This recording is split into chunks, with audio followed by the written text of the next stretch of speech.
Critique of laboratory measures of aggressive behavior. Although the experimental procedures discussed in this section have generated a strong body of knowledge on aggressive behavior, their use has not been uncontroversial, e.g. Giancola and Chermak, 1998, Tedeschi and Quigley, 1996. The main challenge refers to their validity, that is, the extent to which they a. represent the underlying theoretical construct of aggression, construct validity, and b. can explain aggressive behavior occurring outside the laboratory in the real world, external validity. In terms of construct validity, the criticism has been raised that the different approaches are potentially susceptible to alternative interpretations of what is taken to be aggressive behavior. In the teacher-learner paradigm, participants may choose high levels of shock because they want to help the learner to do well in the supposed learning task. In the essay evaluation paradigm, high shock intensities may similarly reflect compliance with the cover story, namely to provide critical feedback on a person's problem-solving abilities. In the competitive reaction time task, participants' responses may be motivated by competitiveness rather than by aggression.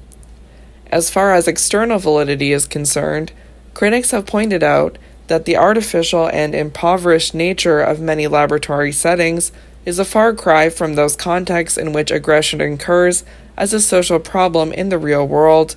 Thus, it has been questioned that evidence gained from laboratory studies can contribute to a better understanding of aggression as it occurs in natural contexts. Without being able to review the controversy in detail, two main lines of reasoning have been advanced in defense of the use of laboratory experiments for the study of aggression. Experimental procedures for measuring aggressive behavior can be said to have high construct validity, i.e., to measure the same underlying construct if they meet the following requirements. First, a person's responses should be correlated across different indicators of aggression, such as duration and intensity of shocks, versus negative verbal feedback or amount of hot sauce chosen. This means that if person A delivers more intensive electric shocks than person B, then person A should also give more negative feedback or allocate more hot sauce compared with person B. Secondly, the different measures of aggression should be triggered by the same antecedent conditions. That means that if the induction of negative affect is found to elicit higher shock intensities compared with a control condition, it should equally result in higher amounts of hot sauce or more intense noise blasts being administered to a target person. Integrating results from over 100 published studies, Carson et al. 1989, examined these aspects of construct validity and concluded that critics have gone too far in rejecting outright the thesis that specific aggression measures typically index a common behavioral disposition. The second criticism refers to a lack of external validity, i.e., the correspondence of laboratory measures with a person's aggressive behavior in the real world. This criticism was tackled by Anderson and Bushman, 1997. They conducted a meta-analysis, including 53 studies of laboratory and real-world aggression, to explore the correspondence between the two sources of data across a range of independent variables. Meta-analysis is a statistical procedure in which the results from a number of individual studies are converted to a common metric and then integrated into a quantitative index of effect size. The effect size indicates the magnitude of the difference between two variables, such as aggressive behavior measured in the laboratory versus the real world, across the entire range of studies. More specifically, Anderson and Bushman, 1997, looked for converging evidence concerning the role of individual difference variables, sex, trait aggressiveness, and type A personality, see Chapter 4, and situational variables, provocation, alcohol, anonymity, temperature, and media violence, see Chapters 5 and 6, as determinants of aggressive behavior. With the exception of temperature, for which the laboratory evidence was inconsistent, both in itself and with field research, They found substantial convergence across the two data sources. In both laboratory and field research, aggression was found to increase as a function of provocation, alcohol consumption, anonymity, and exposure to violent media content. Aggression was also found to be higher in both settings for men, physical aggression only, and for individuals with high trait aggressiveness and type A personality. It is worth noting, however, that the magnitude of the effects varied across the two approaches. For example, the effect of violent media use was found to be higher in laboratory experiments than in field studies, whereas the link between measures of aggressiveness as a personality trait and behavioral measures of aggression was stronger in field studies than in the laboratory. As Bushman and Anderson, 1998, pointed out, these differences are conceptually plausible. They argue that the stronger effect size for the impact of trait aggressiveness on aggressive behavior found in field studies was to be expected because laboratory studies mostly involve relatively homogeneous samples of college students, whereas variability in trait aggressiveness is greater among the largely unselected samples observed in many field studies. In contrast, the effect of media violence on aggressive behavior was expected to be stronger in the laboratory because the time interval between exposure to media violence and measurement of subsequent aggression is typically shorter in laboratory experiments, and extraneous influences that might undermine the impact of the media stimuli can be controlled more effectively in the laboratory. Further contributing to the cross-validation of laboratory methods and other methods of aggressive behavior, a study by King and Russell, 2019, demonstrated that the competitive reaction time task, CRTT, as a lab analog of aggressive behavior, correlated significantly with self-reports of different forms of aggressive behavior, such as violence against an intimate partner and alcohol-related aggression. In conclusion, these analyses show that the unquestionable advantage of laboratory experiments, i.e., their ability to test causal hypotheses in a controlled context, is not necessarily undermined by a lack of external validity.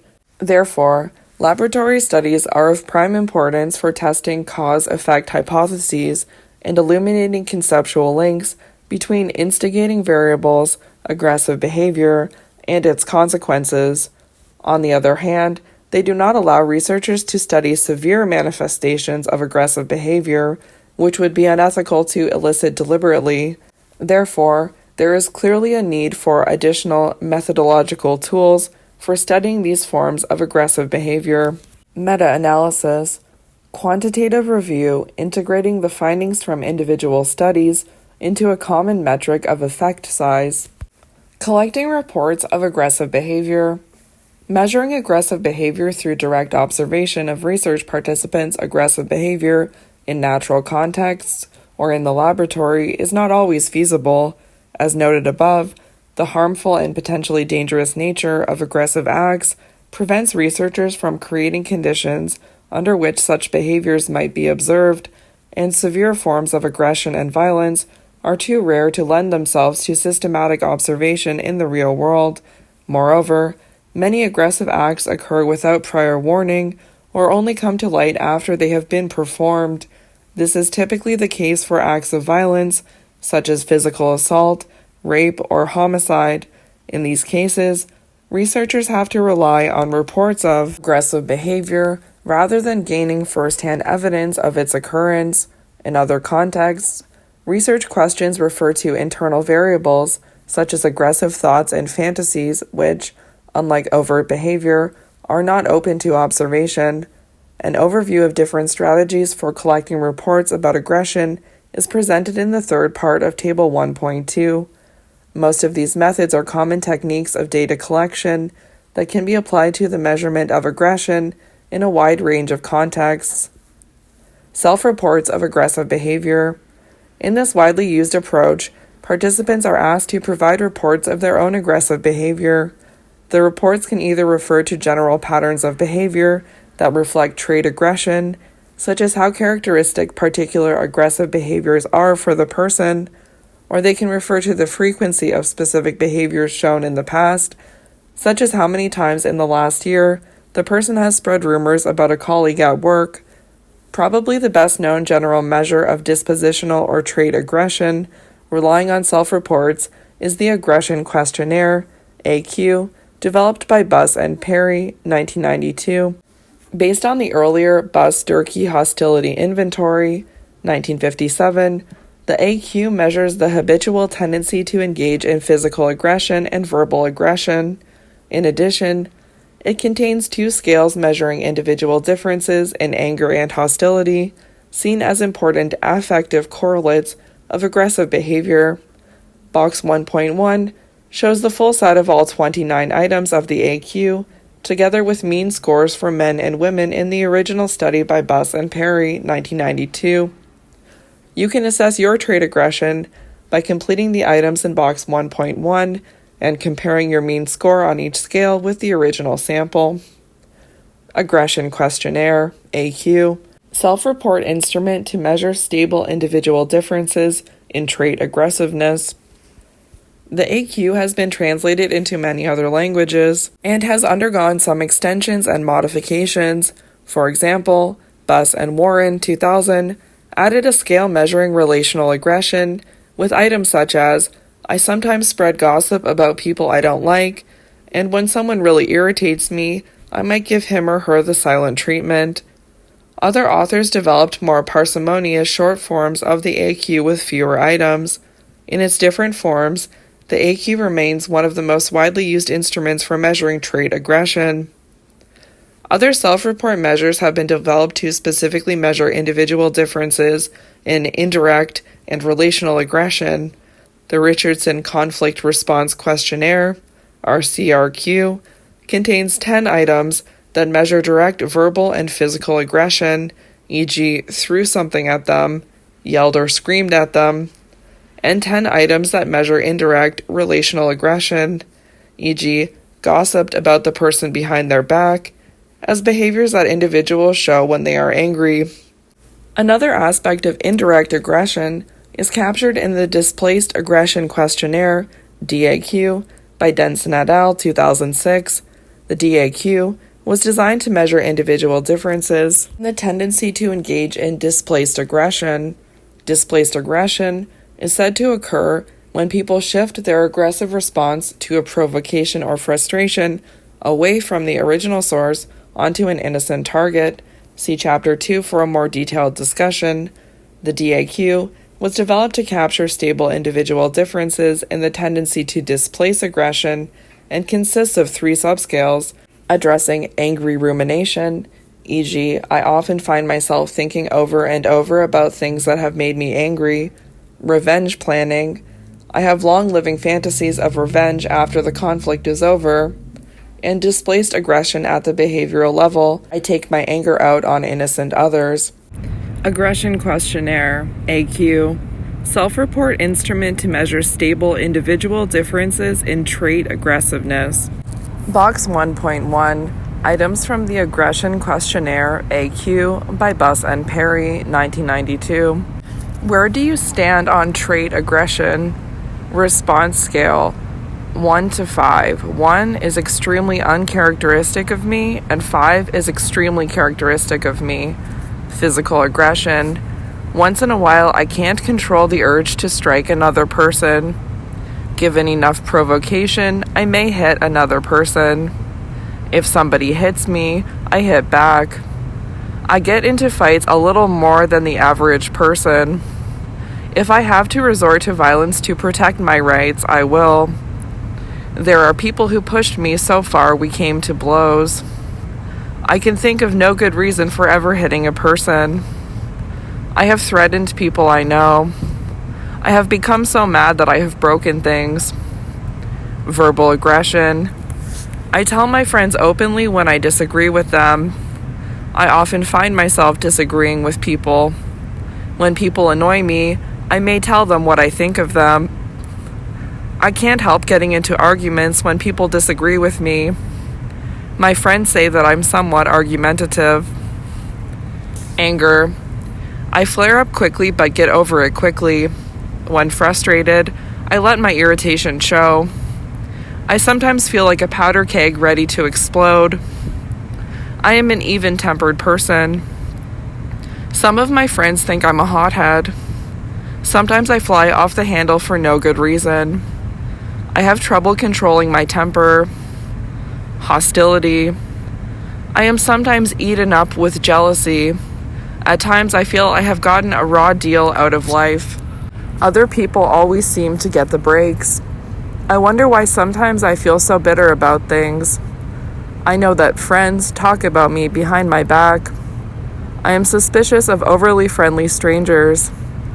I sometimes feel that people are laughing at me behind my back. When people are especially nice, I wonder what they want. Please give each item a number from 1 to 5 depending on how characteristic it is of you. Reverse the coding on the items marked with an asterisk so that high scores always mean high aggressiveness. The items with an asterisk are, I can think of no good reason for ever hitting a person, and I am an even-tempered person. Compute the mean of the items for each scale. In the Buss and Perry 1992 study, men had significantly higher scores on physical aggression, verbal aggression, and hostility, but not on anger. The sex difference was largest on the physical aggression scale. You can compare your mean score on each scale with the following mean scores derived from Buss and Perry, based on U.S. college students from 1992. So for the men, they surveyed 612, and for the women, they surveyed 641. For the scale physical aggression, the mean for men was 2.7, the mean for women was 1.98. For verbal aggression, the mean for men was 3.04, and for women, it was only 2.70. For anger, the mean for men was 2.42, and for women, it was almost identical at 2.38. For hostility, the mean for men was 2.66, and the mean for women was 2.52, so quite close. So the biggest difference, is physical aggression. For men, it's a mean of 2.7, versus women, it's only a mean of 1.98. And men are also quite more verbally aggressive. But anger and hostility are actually quite similar between the genders. So men are more aggressive, but women are still angry and hostile.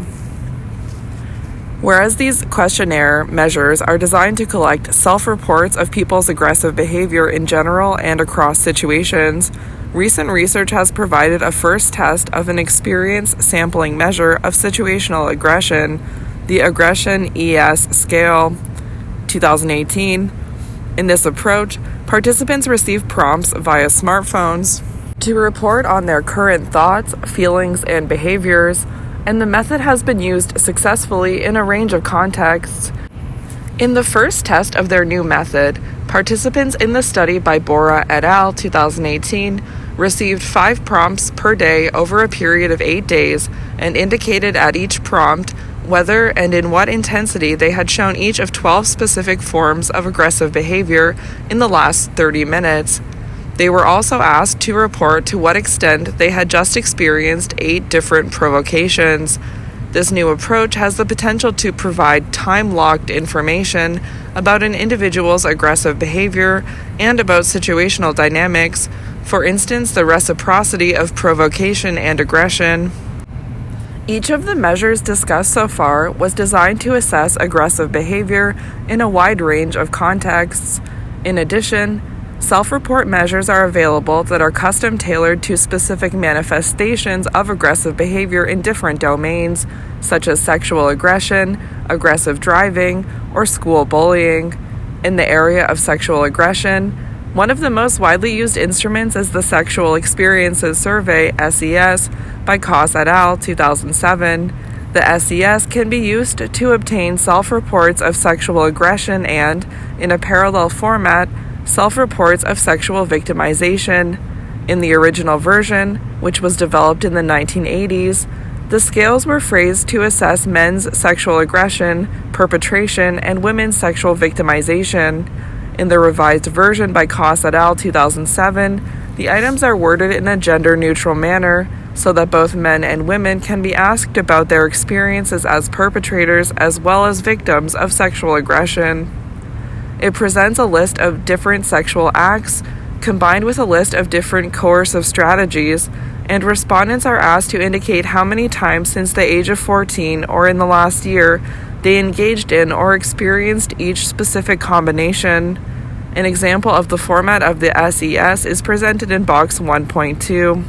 Sexual Experiences Survey, SES, self-report measure to assess the perpetration of and victimization by sexual aggression.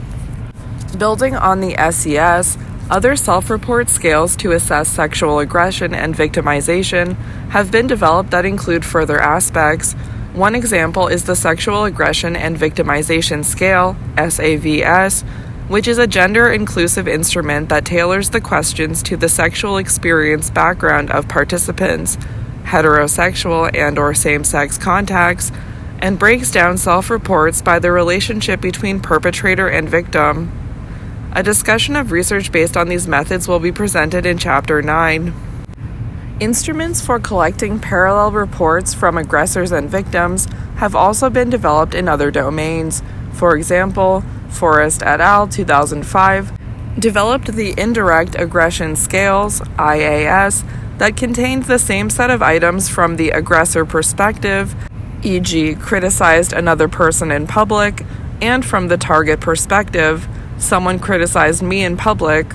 Another prominent example are the Conflict Tactics Scales, CTS, designed to elicit reports of intimate partner aggression from both the aggressor and the target perspective, Strauss, 1979. In the latest version, the Conflict Tactics Scales 2, CTS2, respondents are asked to indicate which of a list of behaviors representing psychological aggression, physical assault, and sexual coercion they have shown against their partner in the past year. In addition, they are asked to indicate, for the same set of behaviors, how many times their partner showed the respective behavior towards them. This enables researchers to examine the agreement between couples about the behavior shown by each of the partners, and to see whether intimate partner aggression is mutual or only shown by one partner in a relationship. A similar set of scales addressing aggression in parent-child interactions was developed by Strauss et al. 1998. In a comprehensive review, the CTS was found to be a robust and reliable measure, although its reliance on lists of behaviors without considering the context in which they are shown has attracted criticism. Research based on the CTS and the controversy surrounding it will be reviewed in Chapter 8.